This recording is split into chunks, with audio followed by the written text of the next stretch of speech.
Well, hello, and welcome to Stop, Let's Team Up presents. It's 4-4-4. I'm Ross Aiken, and I'm joined by the amazing Kirby, and we're going to talk Fantastic Four. Say hi, Kirby. Hi, Russ. Thank you for bringing me on for the first episode here. Oh, no, I've been looking forward to it, especially since you had just finished your burn run when the poll picked FF to be the Marvel thing. I'd do the read-along, and Fantastic Four wasn't what I was hoping would win, but I put it out there. But I like the idea of, four, okay, do four comics, do it monthly, 4-4-4. So it kind of worked in my head. And we're going to start at the beginning with Fantastic Four #1. And I'm excited. So, Kirby, what is your history with the Fantastic Four? So I started a couple of years ago with the Jonathan Hickman run. And I like... Whoa, that's a dense gateway to Fantastic Four. Yeah, I knew who they were in the general sense through, I saw probably a cartoon here or there, the movies, but I didn't really read them till the Hickman run, and then... Were you reading the Fraction stuff along with the team on the other, at home? Yeah, I was reading the complete trade, so they had both of those in there, which was really nice, because otherwise... I need to get that, because I really want to reread it, and I love the Mike Aldred, Matt Fraction stuff. Yes. I read one. I like those characters. So that was your in. That's cool. What did you get out of it? And the next thing you read was Burn? The next thing I read was Burn, because I think I'm probably talking with you. It's like, okay, the Burn run kept getting mentioned. I'm like, okay, I know this is like one of the most lauded comic runs. Let me give this a shot. And you can go back and listen to the previous episode about that to kind of get my gut, but I really love that run. So now I'm wanting to go back and jump from the beginning here and just see the build up and evolution to where it goes to the Burn and the Hickman. And yeah, you've actually done it really the great eras backwards. Yeah. Because those are probably the three I would call my favorite thing. I have not gotten those Omnis. I do want to get his Omnis. I got his Avengers Omnis because I really wanted to read it in the order that he saw it as. Mm-hmm. I'm not a big fan of some of the art's a little too... The art in that era is a little Bocacci, but I don't remember. He's really good. If he was drawing something else, I'd love it. But his stuff for superhero... And with that, it was like he likes to bring in so many damn characters. Yeah. And it gets a little overwhelming, but I want to read it again because I read it in issue form, and I think a lot of Hickman stuff, like a lot of modern comics, I've said this before, it's hard to, you're reading for the trade. I mean, he's not as bad as others, but it's because it's so dense. But that FF stuff, that's a good starting place. Yep. And I think it was going on when I was really getting into... When I was in college and getting in, I remember it being very kind of controversial, I think, at the point. Like, people didn't know what the heck he was doing. Yeah, so they weren't used to him yet. Yeah, so it's now God, close to a decade later, I'm old. Like, now it's like, okay, now that it's settled, let's see how that holds up. Yeah, I mean, and all of it's interconnected. Mm-hmm. If you go to Secret Warriors... Then to Secret Warriors, FF, Avengers, that's all one arc. It's all interconnected. I think that's all of it. It's really interconnected. I have the Secret Warriors. I've never read it, but again, he picks an art. He has he picked artists. It just don't nail it for me. Sometimes I have a hard time telling people apart. Yeah. But he used characters I liked. I liked Earthquake. I liked the Teleporter, who became an Avenger in his Avengers run. He was from the Australia era of X-Men. Oh, what do they call him? Temportal or something? I don't know. Yeah, I can't. Yeah. Yeah. But I'd like to see him come back as an Avenger. He's not my classic Avenger kind of lineup, but that's a good way to go. My end to FF was Roy Thomas Rick Buckler. Like about 10 issues after Jack left, when the lineup was Mr. Fantastic, Human Torch, The Thing, and Medusa. And Johnny wore the red and yellow suit in homage of the original Human Torch. Ben wore his briefs, his undies. his tidy blueies. And Reed was in the classic, well, the 70s with the thin collar. which something Byrne Okay. hated, and I'd never realized. What do you mean? And then he put the wide collar on and went, oh, it's a little bit better. I get that. It's the event because he said the FF3 uniform, and I'm like, yeah. And then some of this came out in trades about the time I was in high school. So I've read these early ones multiple times, like the first 12, which is it's a good onboarding place because you get a lot of the basics. You're still only using the same two damn villains, really. Yeah. The first year is like, you only got two bad guys? What the fuck? Three, the Skrulls. But you really don't. It's not a big rogues gallery. No, but it starts picking up because, folks, we shared where we were all in. Kirby sent me yours, and yours was 18? Yeah, 18 with the introduction of the Super Skrull. And mine, which, yeah. Yeah. Which is, hey, that's a great one. That was a good one. I went, okay. But did it take you longer than me? Yeah, I think you said the Red Ghost. The Red issue? Ghost, I don't know. The Red Ghost and they're on the moon and the Watcher and I've never liked the Red Ghost. I've never understood what the hell that thing. Look, I am a Soviet cosmic exposed scientist and my monkeys. It sounds like a donkey show. It just makes no sense. Look, I'm a big fan of Jack Kirby. He will put in just some dead stop non sequiturs in his books, and these first 18 issues are full of them. Oh, I know. I think as I look back, because I was thinking about before we talk, is my issue as we get through the Omni goes to 30, and the annual. As we get through that first annual, I think what bugged me, the silliness. That it was really for little kids, which is where they were selling the comics, is Stan. I think when it peaks, when we have those moments, the Super Skrull, the Red Ghost on the moon with the Watcher in the Blue City, blah, blah, blah, that's Jack. Yeah. Okay? So some of the let's give it something for the kiddies shit, I think that's Jack trying to be a good marketer. Yeah. So... There's a topic we can maybe discuss off screen that I'd be interested to hear your opinion on, but we'll save that. What, the Jack Stan thing? No, not even that. Let's just bypass that. But Stan just being the editor and just letting Jack go write and draw and see how different that would have been. Well, having read his Captain America in the 70s after Englehart, and they are now reissuing all those Captain America omnis, and I'm going to pre-order them 1, 2, and they're reissuing the Jack Kirby one as 4 because it is 4. It starts at the end. It's everything between Englehart and the next person. So they're going to relabel it. I'm going to get that version. I think some of Jack's best art is in the 70s. Yes. I think once he gets inkers like Mike Royer and stuff like that, it's not that he didn't have good inkers here. He does, because he's got one of my favorite inkers early on. It's more, I just think it works better. The Manhunter I did in Danger in first issue special is beautiful. The Atlas is beautiful. I would love to get the Demon stuff, not just because I want to read it. It's gorgeous. So I think his art's a little bit better then, but the Cap stuff is, and the New Gods. New Gods is really good, but it is really good. But my one thing is it's like this is my analogy when Jack is the writer and writer of the dialogue. He's a little bit George Lucas. It weirdly works a little more for me than some of Stan's writing here, which we'll he'll always be better than Stan. Stan's he's an okay writer. He's an okay writer, but he didn't plot squat. See, that's it. He's just doing the dialogue. Mm-hmm. And he's saying, put a little romance in her, let's have some background. He's telling him, for Peter Parker, we need to know about him as the kid. We need the reader to have it in. You can't just make them all these goy, white, Aryan fucking heroes. We're all Jews in this room. Look at us. We are Jews from New York.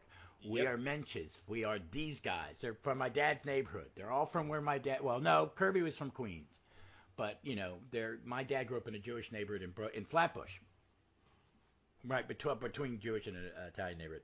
But those guys. So But he also wanted to go, the thing with DC and at it is the noble American, the hero, they're milquetoast, they're all American. Why don't we show everyday people and keep it in New York? That's, I think, why he does it. They kept it in New York is because they didn't know how to write people outside of New York. Yep. So I think that's kind of it. Because I don't. In the Jack Stan thing is I'm chaotic neutral kind of when it comes to it. Yes, Stan was a blowhard, took credit for shit he shouldn't do, as people do in their lives. It's not wah ha ha. It's just people see themselves as a hero in their own story. It's just human nature. I forgive him because one, he was such a good ambassador of the art form, of Marvel, and he really did love it, and he loved the fans. So I'm not going to piss on him because the company he ran treated Jack like shit. But every comic company did the exact same thing. Jack's not the only one. Marvel stole from Jack. Marvel, even though he was never really the owner. He was an employee. And he has something in it. But Jack deserves more credit, which he now gets. But we're all doing it. Bill Finger had to wait until Bill Finger was dead for a quarter of a century before he got in. Yeah. That was just like 5 years ago. Have you seen Bill and Me? No, but I think I'm familiar with how he's the one who really created the. Oh, he created everything we him know and Jerry about Robinson created pretty much all the big things. But it is a very good documentary because at the beginning the documentarian goes, I did not want this to become what it became. I'm not neutral in this. I'm on a mission to save Bill Fingers, to enshrine Bill Finger, and he's the one that discovered the daughter and then the grandkid, because no one could sue to give him credit unless they were a direct heir. Right. And no one knew about the kid, and no one knew about the grandson. And through the whole process, you're seeing it in the documentary of him doing the detective work and then getting the credit. And it's really good. It was amazing. I made my wife watch it. Bill and Me. Okay. Yep. I highly recommend it. So, but yeah, that kind of we'll segue back to the FF now because we're going all the way to Bob Kane being a prick. See, Bob Kane is a piece of shit. Stan's just an ass. But it's in the flow of this, as I think some of the things that bug me the most are Stan, not Jack. And when it hits those peaks, we're going to see, I'm assuming these peaks are Jack. Especially once we get out of this first Omni in months from now and get into the second one where you're hitting the meat. Probably some of the greatest Marvel comic tales ever written. And I haven't read them in a little long, and I haven't jumped to the other Omni because I'm jumping between Omnis now. I'm really entrenched in the Cap Volume 3, some Englehart Sal stuff, so get my 70s love on. But let's get started. Let's just kind of move into, because I'll just keep meandering. Hold on, fuck. Hold on, excuse me. All right, there it is. I'll share this with you. Hold on, folks. Yeah, I pulled up the Grand Comic Book Database, which is where I'm going to get the little... All right, can you see it? No, I can't see it. Hold on. Okay, you're sharing the... Yeah, I may not be... There we go. There we go. I can see it too, so you can see what I'm talking about. All right, so we're going to start with issue 1. We're going to do these real fast, folks. We're not going to do we'll probably do maybe 10 minutes, 15 minutes on each issue because it is a lot of comics in one. So, Fantastic Four Volume 1, Number 1 was released, not published, on sale date, August 8th, 1961. Hope this note, the date of release is noted in the letters page of Fantastic Four number 600. So someone had to go back and do their homework. And that's kind of, folks, if you're the Grand Comic Book Database is something, it's a growing thing that people are doing a lot of detailed research. As I scroll down to get to the important data, me and Kirby are seeing every place that this comic has been reprinted. Wow. I can't even begin to count. I don't even recognize some of these damn flags. So because they put the flag by them, and then we get to the first story, and then we see it again. I recognize. I saw Brazil in there somewhere. Finland. I'm looking. Yeah. We're now up to the issue data, and the top one is the Finnish flag, and it is in a different alphabet. It's in the Cyrillic alphabet. I think that's very cool. So this is the first issue. It's amazing, and let me give you some of the. Oh, that's a different thing. Oh, wait a minute. Yes, it is. Okay.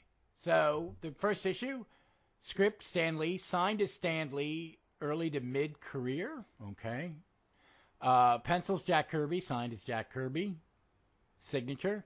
Inks George Klein and Saul Bronsky. See notes. Watch I will look at because I love George Klein and I had never realized that this was inked by him. He is one of his Swan Klein and Buscema Klein are two of my favorite artist pairs. Color Stan Goldberg. Letters Artie Simic.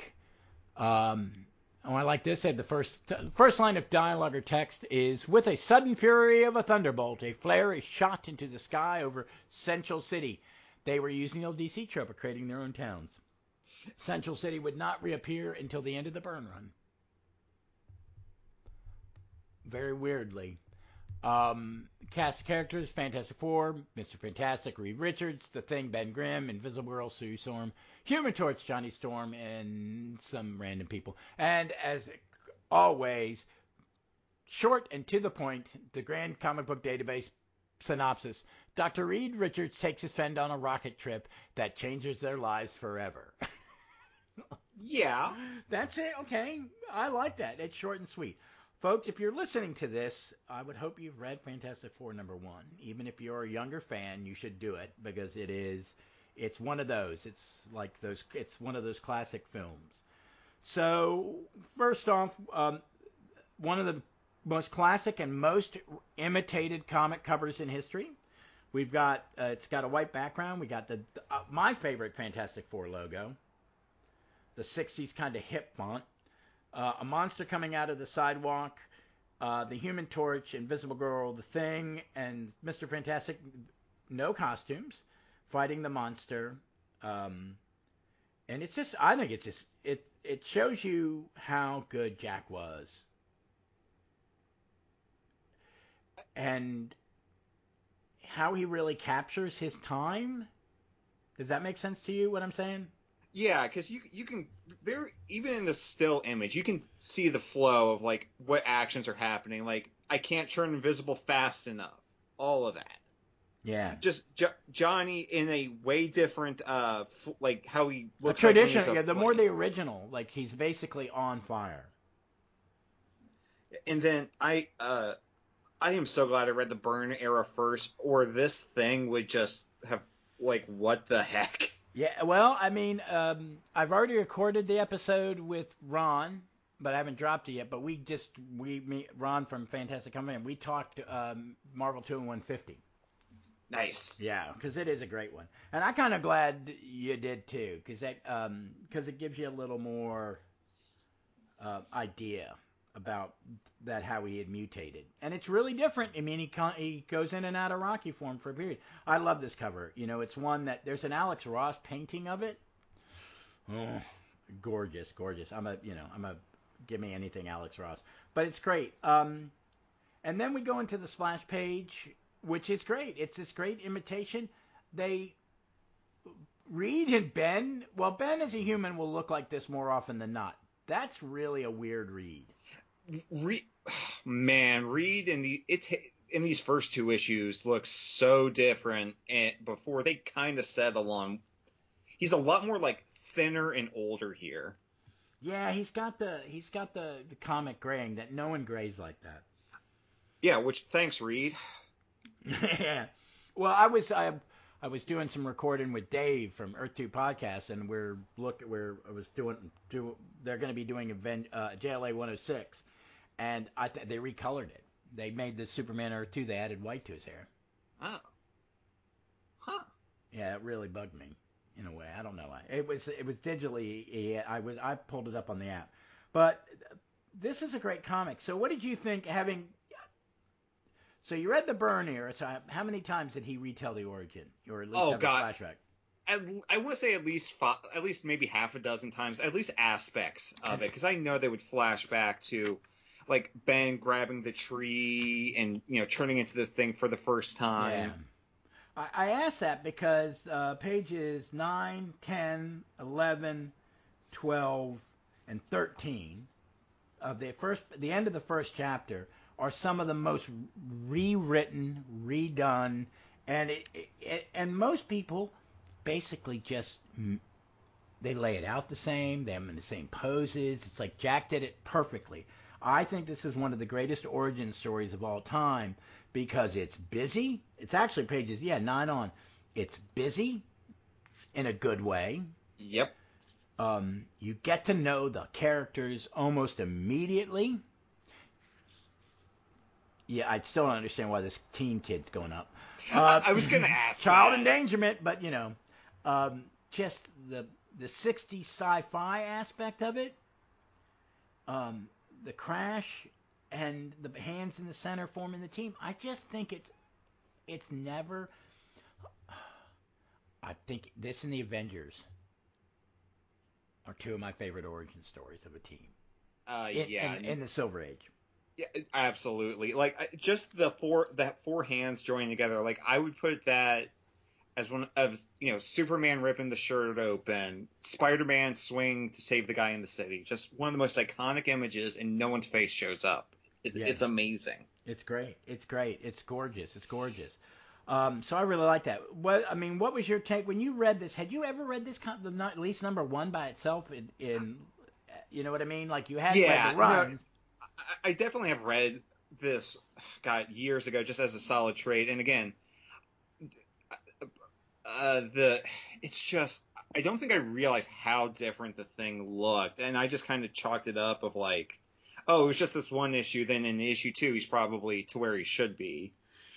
In just Ben in this looks ugly. He looks like a monster. I think they were leaning into them because they've been making monster comics up to now. Which explains this issue and the next in 2 of the next 3 issues after this. And I think when we talk about that, I want to let's get through this first issue and into the next one because I got a point on that and I really want to kind of point it out because I was thinking that because I've discovered this YouTube channel, Mary Marvelite, and they do history of characters. And it's really, really entertaining. It's got the panels, and sometimes he was doing the second White Tiger, and he had really strong opinions to her crappy miniseries, which, well deserved. It's terrible. But they're really interesting, and he did one on the monster comics, and just did 4 monster comics, and it was really interesting. So, but I do love this. This first issue is so perfect, because it's in chapters, because these comics are long. Then you get the introduction of the Mole Man, and it's this great thing. Monsters coming from the underground. It's really early 60s. It's really Godzilla-y, which Godzilla's from the late 50s, early 60s? Late 50s? The first Godzilla, I want to say 55, 56. So okay. Which I can watch 100 times. I've got a really nice set that's got the Japanese version and then the Perry Mason, what I call the Perry Mason version.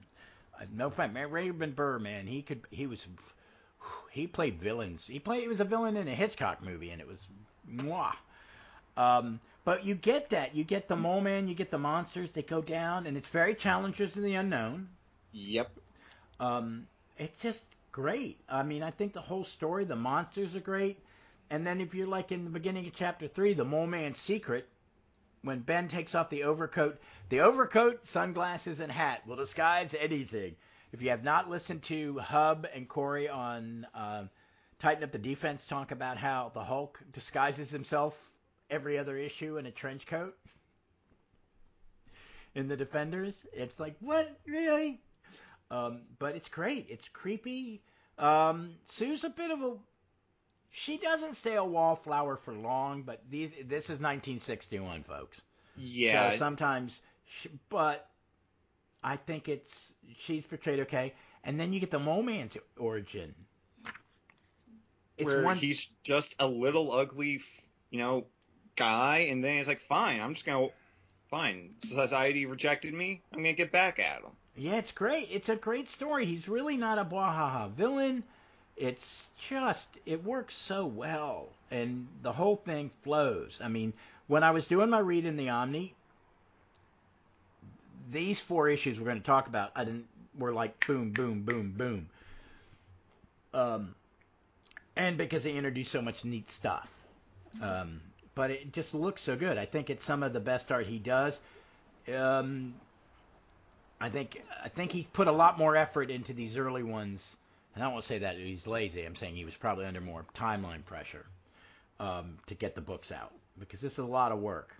This is a 25-page epic science fiction horror story. Yeah, and this could have been a movie in and of itself. It is kind of the script for a good origin movie. They keep always wanting to insert. They keep messing up the movies by putting Doom in them too soon, and just not understanding Doom. Well, he should be like them. No, he shouldn't. You're all boneheads. So let's move on to issue 2, another classic cover. That is the Skrulls from Outer Space. To think that these throwaway.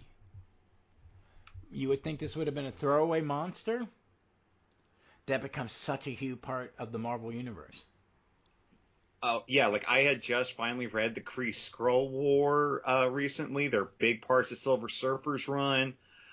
Secret Invasion does not happen without this issue. Yeah, well, I kind of, I know I like it, but so what did you think of the Kree Skrull War? Real quick. Again, there were some bits in there that I swore I must have just seen images of it, and I've heard of it, but it was we got to wrap up this Inhumans storyline in the middle of it, which if they actually was that from the Amazing? They're tying up the Amazing Adventures run, right? Yeah, that's what it was. So it was a 2 Inhumans, Black Widow were the stars of that book. Okay. Yeah. There's a dead stop like inner space bit with the Ant-Man and the Vision, and then they go to space at the very end. I think it does work very well. It was just a lot of what I was not expecting, but I did like it. Yeah, and the trade you had was just a Kree Skrull trade, right? No, it was the epic that had the. So you had that it started a little bit before they did another side adventure. Okay.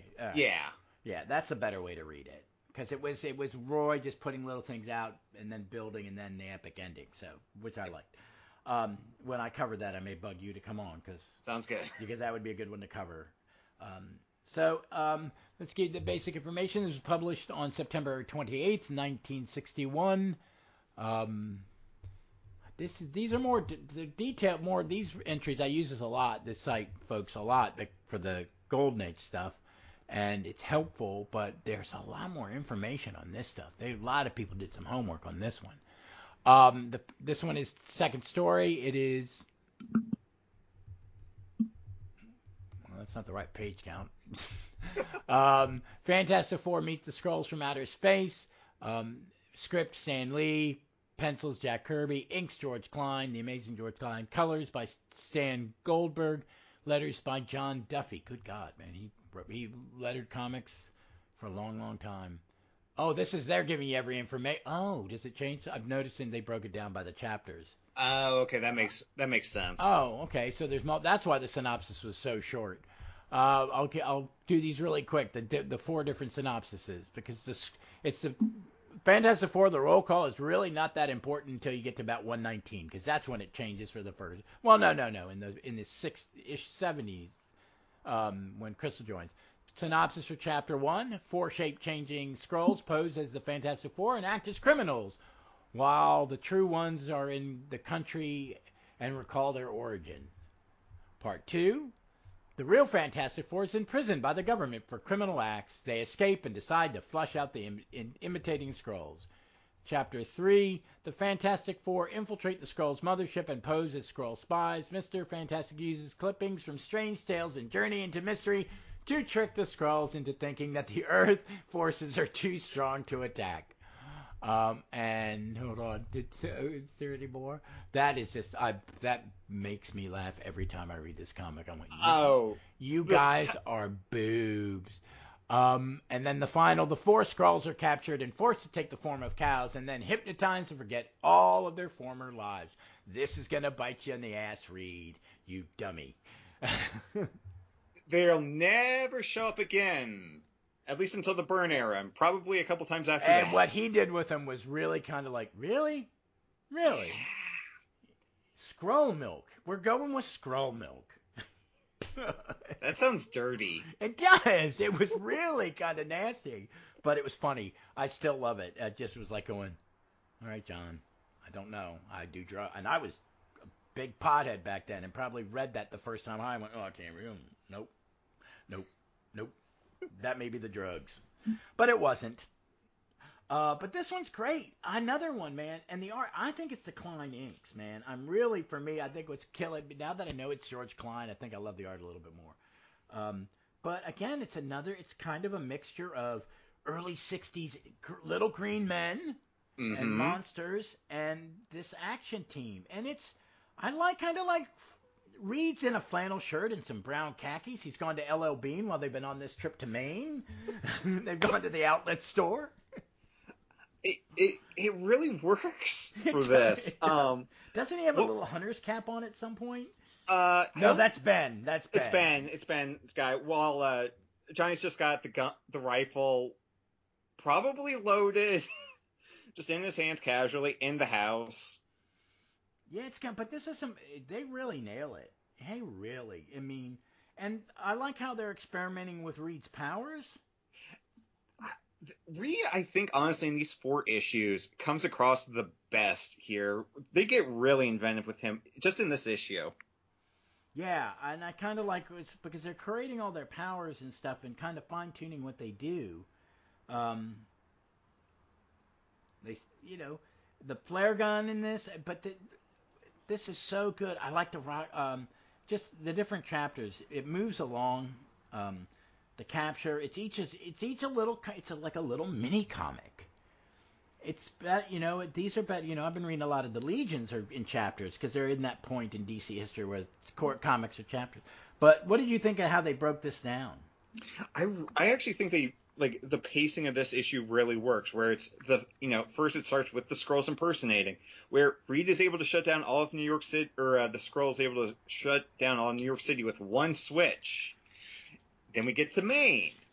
They get captured. And then they're in the cells, each specifically designed to negate their powers. Johnny in an asbestos-filled room, so good luck with the cancer there. But then we hit these 2 dummy guards, where it's like, there's no one in here. Guys, she can turn invisible. That's her only thing right now. Jesus. Well, dumb guards. It's 60s. They escape. They infiltrate the Skrulls, who apparently have no communication within themselves to, are you real Johnny or are you the fake Johnny? Come on, guys. Yeah, how can they not tell each other apart? That's a bad kind of genetic thing to do, that if you can spy on people, you at least tell each other apart. But it's great. I like that the rocket ship is hidden in a water tower on top of the building. Start with that thought. So then we get to Reed tricking the Skrulls here with some clip-outs of Jack Kirby art with strange tales and journey into mystery with evil monsters, space mines, and giant ants. And apparently they cannot tell the difference. Well, maybe in this universe, those magazines have photographs of monsters because monsters exist there. And it's not, they can't tell the difference between a photograph and a cartoon or comic strip. Yep. Then we finally hit Ben's first transformation back to human for about 2-3 pages, which he will do about every other issue in the first 18 issues. He's still doing it he does it. Which kind of be a weird thing to do, but it would have been a cool superhero weakness, like Thor has to have his hand on the hammer. Yeah. Yeah. Because I miss some of those things that just you had to weaken your hero. Mm-hmm. So I think that's kind of what if we had a whole hero who would do that? So I'm wondering if this is where they maybe got the idea of the Hulk for later on. Well, I'm looking at the app and at the bottom it's they have the pinups. Did they reprint the pinup Oh, yes, they did. On like the yes, with Ben like twisting the lamppost and all Yeah, of yeah. And that. then at the bottom it Yeah, says, "Don't miss amazing adult fantasy comics on sale now." yes, they have that, which is So in the next issues it'll be check out the Hulk or whatever is on one of them. I do like these pinups, which are going to go up on the social medias today after we record this. But Sue's doesn't come for a while. yeah, which I thought they Because they there's were doing not like one in one the in first issue issue. and then they paused. Yeah. Yeah, there wasn't one in one. It's 2, 3, and 4, and then there's another pause. But it's a great image. So now we're gonna go on to issue 3, which has the introduction of the costumes, which I like. These are classics. There's a reason why. There are variations that I have loved. The white collared one that Byrne does, but Mm-hmm. this is a classic. This is my Fantastic Car. This is the one I prefer. The '70s one is cool, but the flying bathtub, it's not. I think it's nice. I think it's cool as shit. It's And very Johnny has 60s. changed. And Johnny has changed. Oh yeah, now that's how Johnny to me always looks in my head when he's on fire. Yeah. Oh, it is. It really is. Ben's getting a little more chunky, but not a whole lot, but a little bit. He's a little less wrinkly and more a little lumpy. Yep. Um, Reed, they took like 20 years off his face. Yeah, he looks more like the regular Reed. Yeah, they did. They de-aged him a bit, which I liked. So this one came out on the 12th of December, 1961. The cover's by Jack Kirby, inks Saul Brodsky, colors by Stan Bulberg and Art Simic. Again, the lineup's the same because it is as we said, the Fantastic Four. Chapter 1, The Mystery of the Miracle Man. Hold on, folks. Sorry if you're hearing me fiddle with my computer.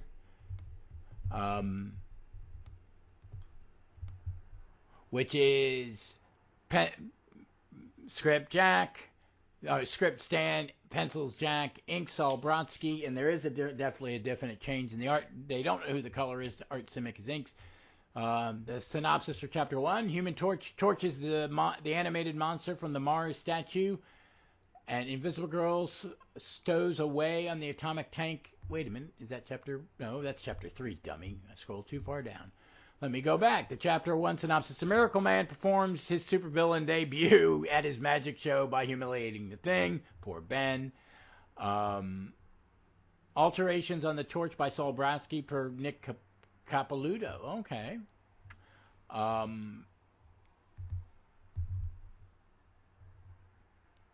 Johnny Storm pinup. Chapter 2, The Monster Lives. Miracle Man declares war on humanity and animates a movie monster statue. Chapter 3, The Human Torch. The Human Torch torches the animated monster from the Mars statue. The Invisible Girl stows away on the atomic tank, and the Miracle Man has stolen. Chapter 3. Oh, no, that's 3. Chapter. Whoop, why, computer? Why are you scrolling past everything? Hold on. I'm having technical difficulties. Chapter 3, The Thing recalls the origin of the Fantastic Four while the Invisible Girl is taken prisoner by the Miracle Man. And Chapter 4, The Fantastic Four is rogue. Oh, there it is. Miracle Man is defeated at the cost of the Human Torch leaving the Fantastic Four. There is a neat note in here about the letters page. Letters of the comments of Alan Weiss, Las Vegas, Nevada. Is that Alan Weiss, the penciler, sometime in the future? That's kind of cool. And Saul Brodsky, he has a letter in it. Does the Epics have the letter pages in it? No, they don't. I don't know if I've ever... Did the Omnis? Yes. Oh, really? Okay. The Silver Age Omnis have the letter pages. Huh. Oh, wow. I'll be honest. I don't think I've ever really read a whole lot of letters pages. Oh, yeah. We used to read them religiously. You Okay. read them because it was interesting. And if you're reading these Silver Age ones, especially DC and stuff like that, you will see letters from Roy Thomas. You will see letters from Kurt Busiek. You will see letters from different people. So that's pretty cool.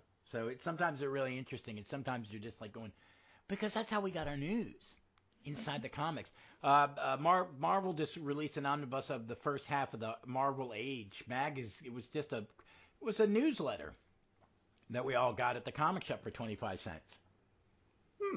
And it has neat stuff, and it was done in this really weird transitional era of comics, like late 80s, early 90s. So, but I like this one. What did you think? Because the art is different.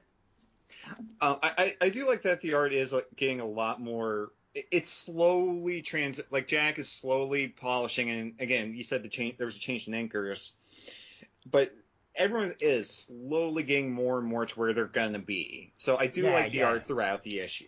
Yeah, I do too. I think I like the Miracle Man. I wish this kind of Miracle Man had stuck around. I was gonna ask. I don't know if I've ever. He is the father of the more recent one. He disappeared. He doesn't really come back. Roy used him once or twice, and then he started to get used more often during Secret Wars.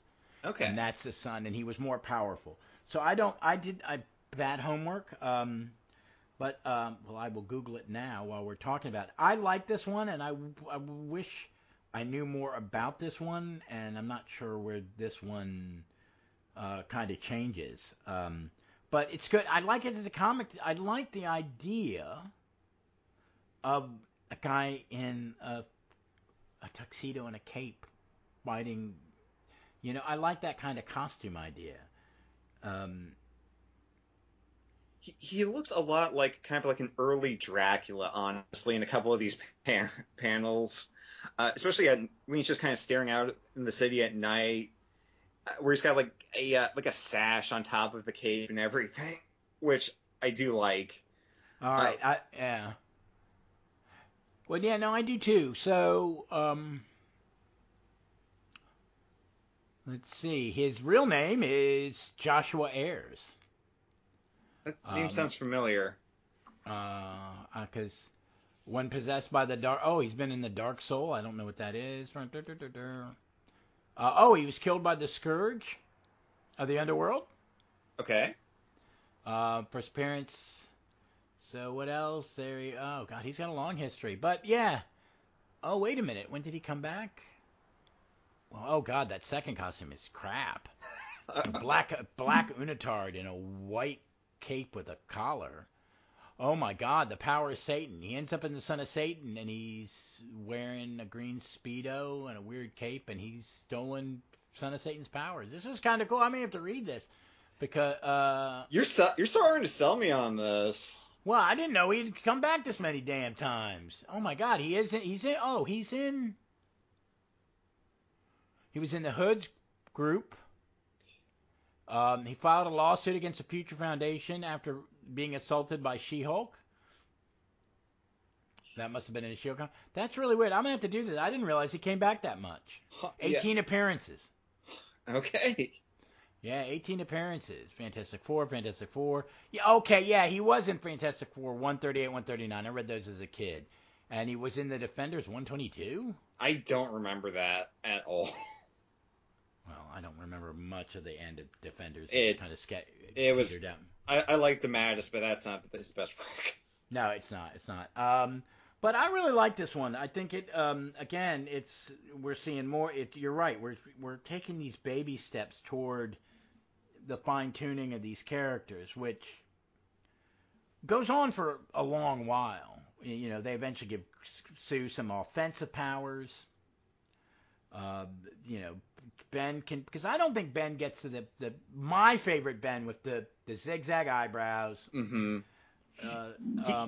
By issue 18, he's getting really close, but he's still not there yet. Yeah, he doesn't really get there until wow, I think 50. I think it's a ways, it's years. But this one, again, they break it up into chapters. Oh, we had the first cutaway of the Baxter Building. Yep, which I have one question. If you have the Fantastic Car, why do you also need a Fantasticopter? I don't know. Why do you need a Pogo suborbital plane and then the long-range missile? Yeah. Oh, well, I don't know. I'm a sucker for good, diagrams of secret of a bases. Fucking love them. I've gone on more than one couple-hour rabbit hole on Pinterest looking at them. It's just, I love them. I would love a big giant poster of the JSA headquarters from All-Star Squadron, or no, I think it's the one Wally Wood did. Okay. In All-Star Comics.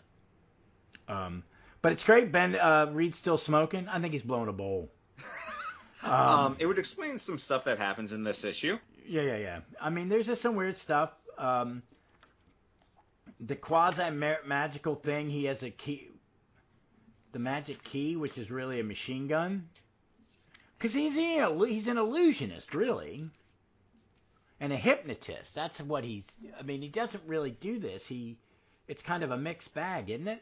Yeah, Miracle Man, he feels more like a Golden Age villain more than anything. He's the wizard. Yeah. He's just the wizard over again. But I like it. Ben is really kind of I'm looking at... He looks like an old dot candy that had been melted in the sun, his head. But it's just... He looks like a monster still. He does not look like someone a kid would have a toy of. Yeah. So what did you think of him with the helmet, which won't come back until Paul Ryan's drawn the book?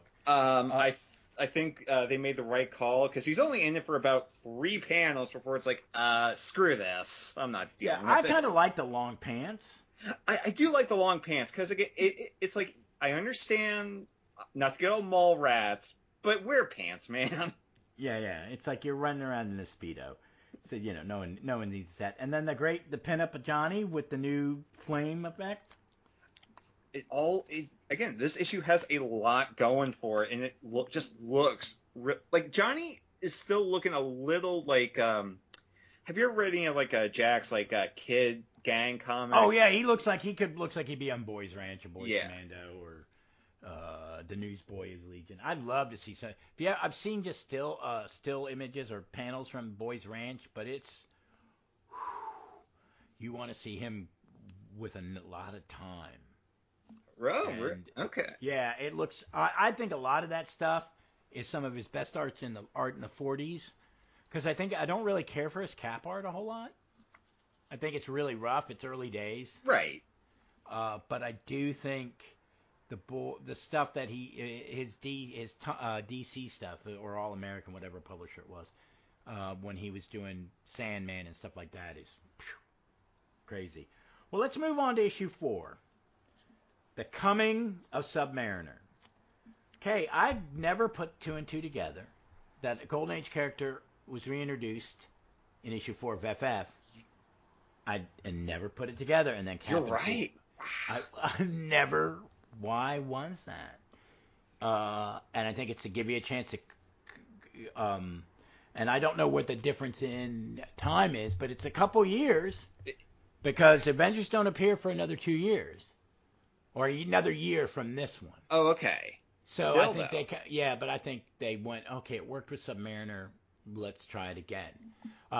This issue was published on February 8th, 1962, so they had a month gap or something with no comic. It's another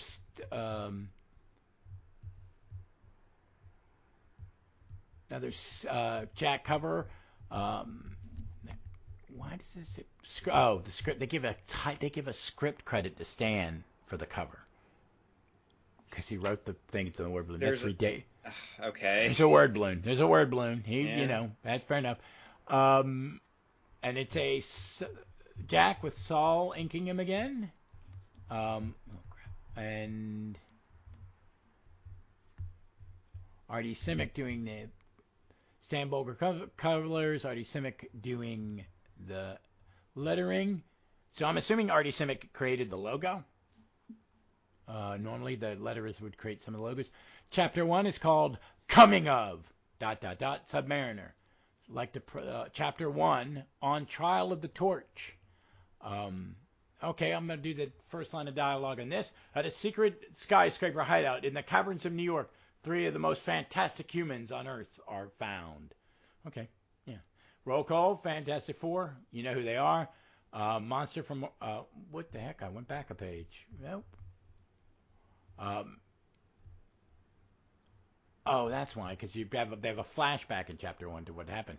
Because we're seeing a plot point moving forward to another issue. I like that. I like that. The Fantastic Four is searching for the Human Torch. Chapter 2 is called Enter the Submariner. There are a lot. Okay, we're 2 chapters in, and there are 2 really double entendres that I'm inserting into these titles. So, all right, script Stan Lee, pencils Jack Kirby, Saul Brodsky, Stan Goldberg, Art Simic. Synopsis of Chapter 2 is fleeing the thing, the runaway Human Torch finds the amnesiac Submariner, one of the most famous sections of any comic book ever written. Redone and redone. Chapter 3, Let the World Beware. Synopsis that the Human Torch drops the Submariner into the sea and regains his memory. Johnny, you're an idiot. Chapter 4, the Submariner sends Giganto to smash New York. I forgot his name was Giganto. And oh, that's it's only a 4-parter? No, wait. Chapter 5, there we go. Return to the Deep. The Thing walks into Giganto with a bomb and blows him up. The Human Torch sweeps the Submariner and Giganto out, away into the sea. The Submariner says, I'll be back. Oh, all right. And there's a pinup. This is a really great comic book. I think of the 4, this is the best one. Really? Yeah. There's a lot going on. I like Johnny. He thinks he's in the Wild Years. Is that what that? The Wild Ones. Wild Ones. The Wild Ones. Thank you. Which I don't think I've ever seen the whole thing. I saw it once in college for a class. Really? Yeah. Okay. 50 cinema, right? Yeah. It's supposed to be late 50. Yeah, I got you. Yeah. I'd rather watch it in the waterfront. If I'm gonna watch Brando, I want to watch it in the waterfront. On the waterfront. But there's that aesthetic. They look great in their costumes. Yep. Ben, is Ben still wearing the long pants? No, it looks like he's back. He's wearing. But he has the booties. He's got the booties, but he's switched to the briefs. Yeah. So he's a little kid walking around in their rain boots and a diaper. That's what it is. God. Sorry. But I like the Fantastic Car splits up into pieces. And somehow suturing invisible will help her find Johnny. Yeah, that's why they give her a secondary skill set. They need this power is really stupid. Yep. But we get to the section. Okay, Ben changes and turns back and starts crying. It's so dramatic. And see at the bottom it says, "What is the Hulk?" Yeah. But then this segment in Skid Row with the Submariner is beautiful.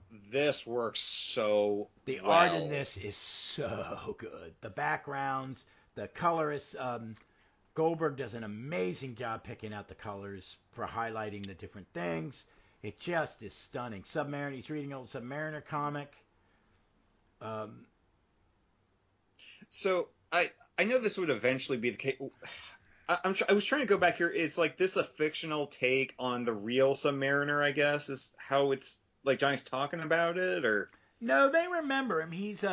They remember. It's unlike DC. The Golden Age heroes are remembered. Okay. It's not because he's taken the name of the Human Torch. It's not like where DC wrote themselves, because people miss the multiverse in DC. Earth 1, Earth 2. Yes. I miss it too. But I think that Marvel didn't recreate a character and ignore the past, but they go back. No, these people all were heroes in the past. So they could bring them back. And they do it here, and then they do it with Cap. And then, I don't know who's next. But they do it, and then they're the only 2. And then, for some reason, Stan and Jack, or is it? Yeah. They bring back the android in an annual, but the Human Torch. But it's different. But I like this. And this is another origin that has been retold over and over and over again. The 3 panels on the reveal of Namor, like I know I've seen those alone like a dozen times. And 6 of them were during Byrne's run. Probably. Sorry.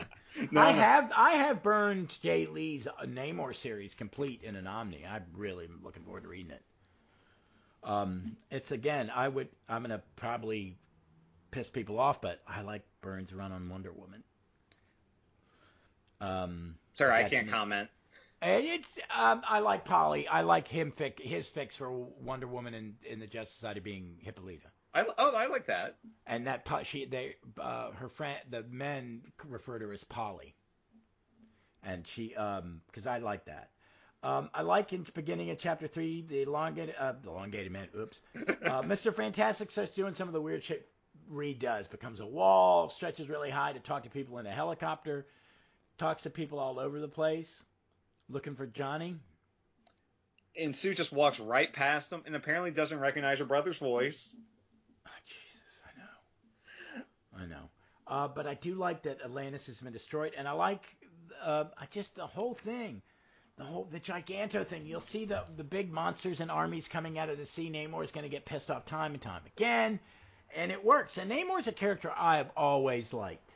And I will say this. When they put him in the Avengers, I thought, what the fuck are you doing? That was a weird bit that I read, from just the bit I read with him. It really works, though. Because especially when he's married to Mariana. Right. You're going why and how, and then it becomes this tragic love story that causes other things down the line. It's great. It's great. Him being the first mutant, that's kind of a big recon. But I kind of like it. I kind of like that you have a first one, but he's now been on too many damn teams. He's like Wolverine. He's an Avenger. He's a Defender. He's an X-Men. He's an Invader. I've got to read Invaders at some point. Neither here nor there. It's a fun book. It's the minute I heard it was one of the first Omnis I bought when I went on my I bought maybe 40 Omnis in the last 6 months. So, but it's worth it. But I actually like Namor a little more as the antagonist here just because it's like the reason he's pissed off at humans makes perfect sense. Is we were testing the bombs, they destroyed the city, probably killed all the people, but he's gonna keep looking. No, I do too. I think he works more as like Doom, and I think we won't talk about Doom until we do the next one next month. But yes, they are villains, but they have an agenda that is more than just being ha ha. I'm a bad guy. I'm not going to capture my enemy and strap him to a giant typewriter, kind of Silver Age, which I love. Little Dick Sprang Batman never hurt anybody, but that there's a geopolitical idea, that there's a personal rivalry, there's Sue is attracted to him, which is a little sexist and stuff, but when Sue is written better later, and I don't think she's written badly here, I think she's written stereotypically here. Yes. I think her and Janet get better later, like in Wasp and there, but she is, because Byrne brings her and says she is the most powerful member of the team, and none of you have ever been using her that way, and now everyone uses her that way. But I've read the whole run of Supervillain Team Up. It's a great run. And especially because Mariner and Doom team up, they're not the Red Skull. They're not Kang. They're not all of these people who want to conquer something. They have other agendas. Doom is to bring his dead mother back. Namor is to find his people. There are different things in their things that are more than just bad guy, stereotypical bad guy stuff. And I think you see it here. He has every right to be mad. He has every right to be mad that you have killed his people. He is, and you don't piss off somebody who has access to giant monsters. Really, just not a good idea. It's the villain from Pinocchio, but with arms and legs. Yeah, it is. It is. And then Pinocchio is a big, a large man from the Bronx. Is he from Brooklyn? Yes, Yancey. Oh no, Yancey Street's in Manhattan. I think he's in the Lower East Side. Okay. I think I'm not sure. Maybe it is Brooklyn now. I think it moved around. But then he goes in with a bomb. A nuclear bomb strapped to his back with basically what looks like cloth on it. Where I'm like, okay, Ben, you just have a suicide wish. I understand. What I like is and inside the monster is all these wrecked ships it's eaten and living monsters that he drops it. Oh, it's like a bug. It's like a giant bug. He gets out. He's thrown out from the bomb blows up, but it doesn't kill Giganto or even blow a hole in him. Doesn't even make a dent. And then Sue steals the horn, but once Namor gets a look at her, woo, okay, you fools, I gave you a chance, but now, and he talks about the caveman and all this, and the Human Torch says this, I don't know how he does it, but he super eats the air and causes What's a water spout and drops Namor and them further off. It's a great comic, and and then you get a great Mr. Fantastic. Well, is it great? Because he looks like the face on that pinup is kind of weird. It looks like he's supposed to be an actor from the time, and I just can't place it yet. He looks like Ben Stiller to me. Oh my god! Now that you say that, yeah, I can't not see it. It's Ben Stiller. It's that smirk of Ben Stiller. It's weird. But I think that's a great I think they're all great comics. So the art in 4 with the monster and the city, and you're going to see people rip it off for generations. It's worth it. So let's kind of do a quick. What was your take on just these 4 issues as 4 issues of a series that you just read in a row? Kind of, what do you think of this segment of this comics history? It's definitely. It's the first season of It's the first season of The Simpsons. The art isn't quite there, but you can see all of the foundation that is going to be built on for years to come. These stories for 1961 are very well, they're well told. You get the character, you're getting a lot more conflict between characters than you'll see, over at DC at the time. You're gonna see feels like a very 50s sci-fi movie, each one of these issues, and that's very entertaining. I cannot agree more. I think these are really good, and the next 4, I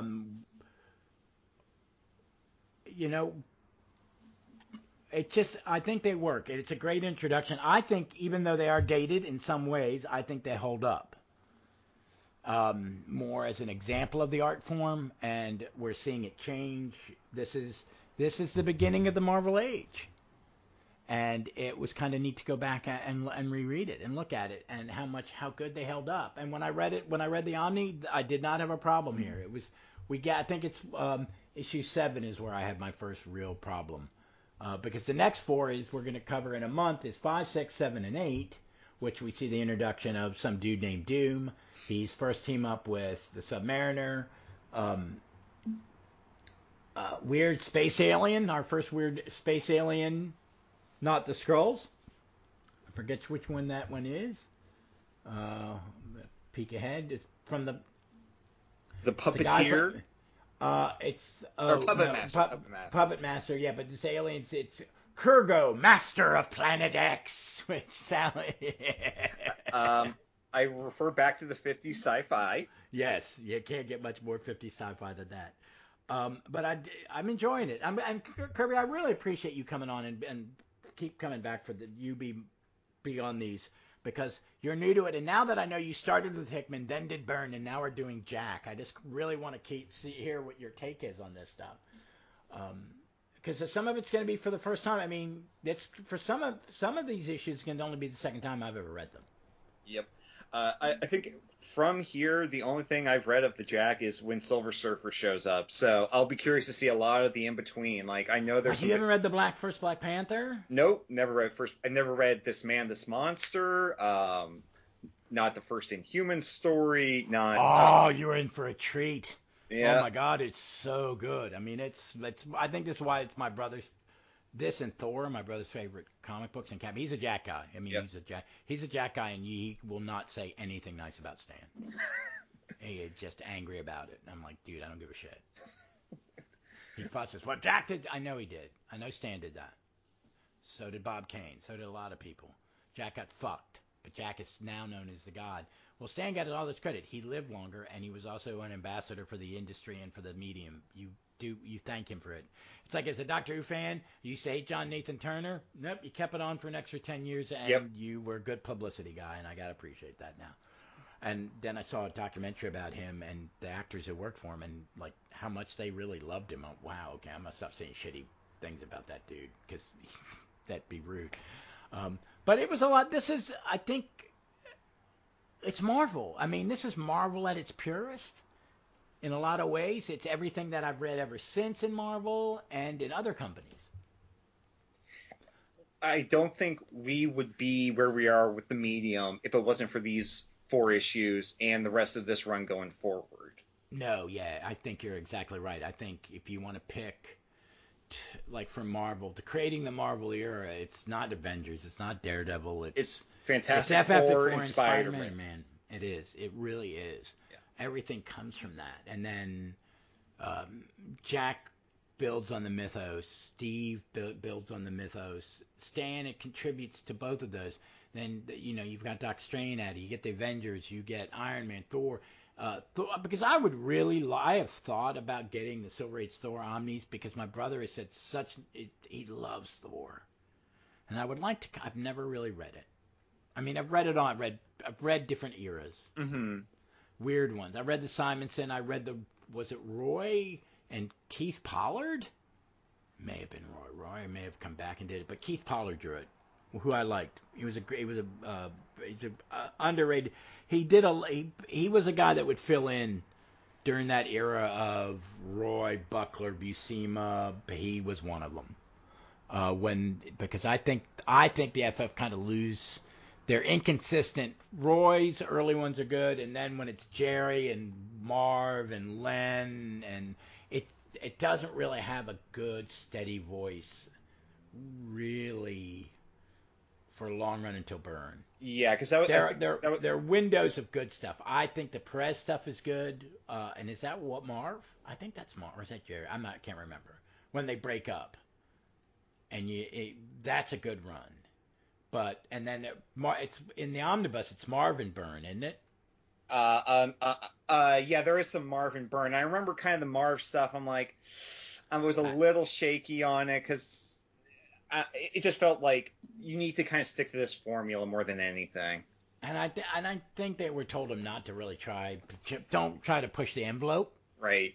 Which, not helpful when you're trying to be creative and tell new and exciting stories. But... Yeah, but see, when they brought Byrne back, he went back to basics, and it was, there's something about FF, you have to keep it a certain way. Yeah. You can change the lineups occasionally. Like, Byrne did great stuff with She-Hulk, but eventually... Oh, God, no. She is one of the great... She's the fifth member. She is really more so than even Crystal or Medusa. Mm-hmm. And then you got the one, the Art Adams one, the Ghost Rider, Spider-Man, Hulk, Wolverine, which I never really cared. Yeah. In terms of epic, Fantastic Four reading, after this, I'll probably jump to past Byrne, but I might stop a little before we get like that era and jump around. There's some good era. I mean, Englehart did this really underappreciated era. And he brought Manus back, and she was a guest star, but it's with Ms. Marvel, the second or she thing. There's some neat stuff in there. That's kind of he went in and they got rid of him. It's weird. It's just I would like to get those epics too because I have not really. Because the Tom DeFalco, Paul Ryan stuff. It's really good. Okay, so the Tom DeFalco run. Okay. Yeah. It was a long run. It was he really got it. Paul Ryan's art is, I think, I'm a big fan. It works. And I know Wade's got a solid run, which hopefully there's an Omni or something of that. I'm not sure if his has been. Is that the Wade? Waringo? I can never say his. Yeah, Mike Maringo is from Richmond. Oh, really? He was a Richmond native, yeah. Johnny was drawn after a guy who ran one of the, Stories comic shops down Midlothian Turnpike here. So, yeah. It's a great run. Have you ever read it? No, the Wade, no. And Wade's one of my favorite writers, so it's. Well, Are you reading his World's Finest in Shazam? Oh, I love Mark Waid. You can not do any. If you can just write World's Finest until you die, I will be happy. I got the second hardcover with Tomorrow Boy or whatever. Oh my God! I'm only getting it in the hardcovers. Okay. So I haven't read ahead, so I'm gonna get it all in the hardcovers. Okay. I won't spoil anything. Guess what? It's still It's on great. the app, and I've been like, nope. Yeah. His Shazam is the best Shazam in. I forgot. I might pick that up and trade. It's really fun. It's really truly Shazam. Nice. It's really truly Shazam. It's wonderful. They're talking dinosaurs in top hats. Okay. Yes. who come to Earth to have tea. So related to dinosaurs, I've seen there's a new. I haven't read the new FF series that's out right now. No, I was kind of waiting until the first arc's over. Okay. This Dan Slott, I liked it, but I just. I read like the first 10 issues, and it's like, this isn't bad, but it's not quite. I'm gonna wait. I want to get a hardcover of that Marvel 2, that 12-issue Marvel 2-in-1. Oh yes. Into that. That's brilliant. And then I want to read that. When they put that out in an Omni, I'm gonna get it. That has the whole thing where Jack of Hearts comes back, and Chilk's in it, and blah blah blah. I'm into that, and I'm into Dan Slott. I think he's a good writer, and I enjoy what he writes for the most part. I want to get his Spectacular Spider-Man Omni at some point. That's a lot. Yeah, well, it sounds good. I like the Doc Ock thing because it actually kind of worked in the Avengers. Oh, okay. It really worked. All right. It was weird. It shouldn't, but it did. I think it did. But and it was like, what have we not done? Here's something that you can clearly say we have never thought of doing, because why would you think of doing it? But I'm looking forward to seeing how this grows and changes. Definitely, when you're reading, I looked for you. They did not have that volume 2. You may have to go on eBay for that, brother. Oh boy. Okay. Yeah, I think it's out of print. Oh jeez. Okay. Or just go online, go on Amazon, see if they got it. Yeah. I mean, you might be better off doing that because volume 2 is good.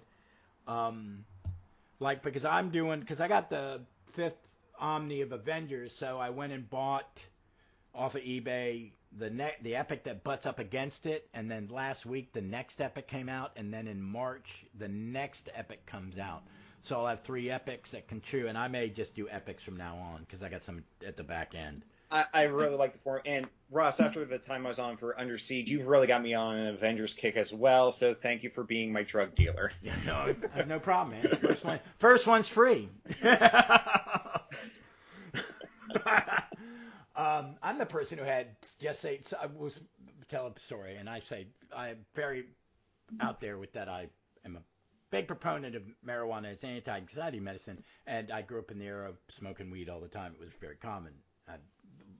But I was walking through Richmond, there's a gas station near where I live right now, and some kid says, "Give me $1 for a DARE bumper sticker, don't say no to drugs," and I handed him $1, and my roommate went, "What the fuck are you doing?"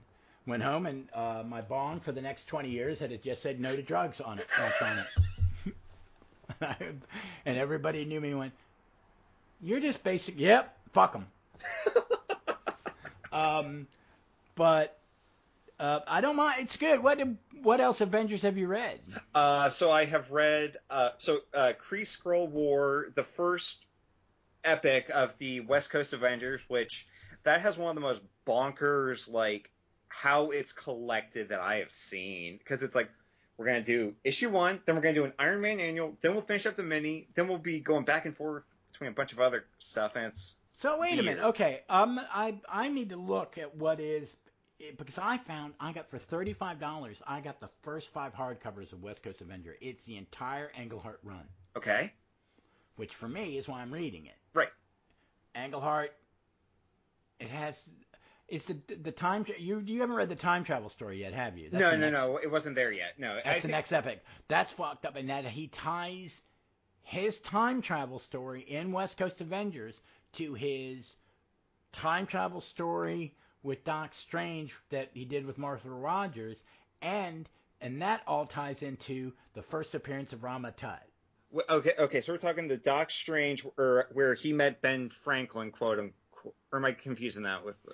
No, that's a different one. Okay. But basically, I think that was Gene. I think it was Gene was the artist, but it may have been Englert. So you haven't gotten far enough in the FF. The FF travel back in time to ancient Egypt and meet Rama Tut. Okay. That's where he's introduced.